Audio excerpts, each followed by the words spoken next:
സന്തോഷമാർഗത്തിൻ്റെ മറ്റൊരു എപ്പിസോഡിൽ വരുവാൻ ദൈവം നമ്മെ സഹായിച്ചു. പരപ്രേരണ മൂലം തിരിച്ചറിവില്ലാത്ത കാലഘട്ടങ്ങളിൽ കുറ്റകൃത്യങ്ങളിൽ ഏർപ്പെട്ടുപോയ ഒരുപാട് പേരുണ്ട്.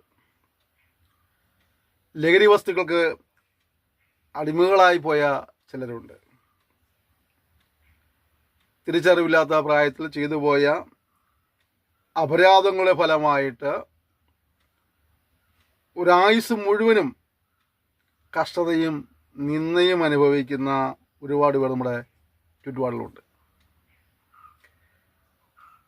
കുറ്റകൃത്യങ്ങളിൽ നിന്ന് ഒഴിഞ്ഞു മാറി ജീവിക്കുവാൻ ആഗ്രഹിച്ചാലും മുൻകാല ചെയ്തതിൻ്റെ ഫലമായി ഇന്നും തടവറയിൽ കിടന്ന് മൗനമായി കരയുന്ന ഒരുപാട് പേരുണ്ട്. ശോഭനമായ ഭാവി നഷ്ടപ്പെട്ടതിൻ്റെ പേരിൽ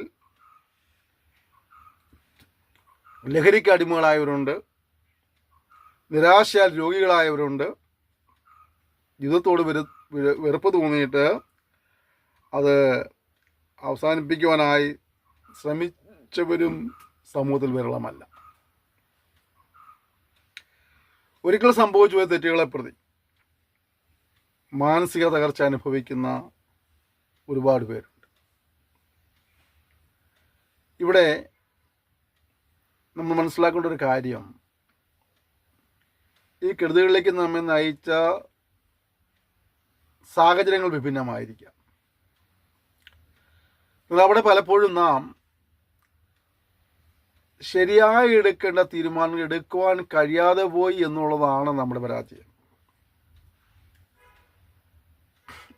നമ്മളിങ്ങനെ പറയാറുണ്ടല്ലോ, രോഗം വന്നിട്ട് ചികിത്സിക്കുന്നതിനേക്കാൾ നല്ലത് രോഗം വരാതെ സൂക്ഷിക്കുക എന്നുള്ളതാണ്. നമ്മുടെ കൊറോണ കാലഘട്ടങ്ങളിൽ നമ്മളെല്ലാവരും കണ്ടതല്ലേ. കൊറോണ വരാതിരിക്കാനായിട്ട് മാസ്ക് വയ്ക്കുന്നു, കൈ കഴുകുന്നു, സാമൂഹിക അകലം പാലിക്കുന്നു, അല്ലേ? ഒരുപാട് മാർഗനിർദ്ദേശങ്ങൾ നമുക്ക് ആരോഗ്യ പ്രവർത്തകരും നിയമപാലകരൊക്കെ ആ കാലഘട്ടത്തിൽ തന്നു. ആ വ്യാധിയുടെ വ്യാപനത്തെ തടയുവാനായിട്ട് ആ മുൻകരുതലുകളെല്ലാം ഒരു പരിധി വരെ സഹായിച്ചു എന്നുള്ളതാണ്. അപ്പോൾ നമ്മുടെ ഓരോരുത്തരും ജീവിതത്തിൽ രോഗം വന്നിട്ട് ചികിത്സിക്കുന്നതിനേക്കാൾ നല്ലത് രോഗം വരാതെ സൂക്ഷിക്കുക എന്നുള്ളതാണ്. അങ്ങനെയെങ്കിൽ ഇരുളടഞ്ഞ ഒരു ഭാവി ഉണ്ടായിട്ട് അതിൽ വേദനിച്ച് നെടുവേർപ്പെടുന്നതിനേക്കാൾ നല്ലത് അപ്രകാരം നമ്മളെ തലങ്ങളിൽ ചെന്ന് ചാടാതിരിപ്പാനായി സൂക്ഷിക്കുക എന്നുള്ളതാണ്. നമ്മെ സൂക്ഷിക്കുക. നമ്മെ അവിടേക്ക് നയിക്കുവാനായിട്ട് ഒരുപാട് പ്രലോഭനങ്ങൾ, ബാഹ്യമായ ഇടപെടലുകൾ ഉണ്ടായെന്ന് വരും. എന്നാൽ നമ്മുടെ തലച്ചോറ് ആർക്കും പണയം വയ്ക്കരുത്. ചിന്തിക്കുവാനും പ്രവർത്തിക്കുന്ന സ്വാതന്ത്ര്യം നമുക്കുണ്ട്.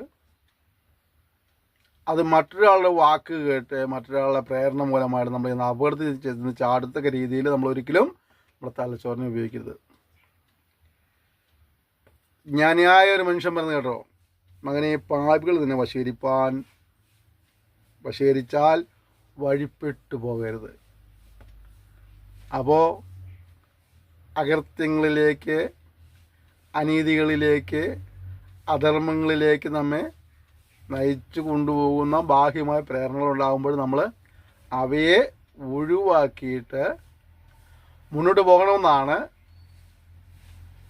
ദൈവം ആഗ്രഹിക്കുന്നത്. അറിവുള്ളവർ നമുക്കത് പറഞ്ഞു തരുന്നത് അത് ഭാവിയിൽ ഉണ്ടാകാൻ പോകുന്ന മഹാവ്യാധിയിൽ നിന്ന്, ഇരുളടഞ്ഞ ജീവിതാനുഭവങ്ങളിൽ നിന്നൊക്കെ നമ്മെ രക്ഷിപ്പാൻ കാരണമായി തീരും. അതുകൊണ്ട് അങ്ങനെയുള്ള പ്രവർത്തികളെ ഒഴിവാക്കിക്കൊണ്ട്, അങ്ങനെയുള്ള പ്രേരണകൾ ലഭിക്കുമ്പോൾ അവയെ അവഗണിച്ചുകൊണ്ട് നല്ല കുഞ്ഞുങ്ങളായി ജീവിക്കാനായി ദൈവം നിങ്ങളെ സഹായിക്കട്ടെ. Thank you. May God bless you.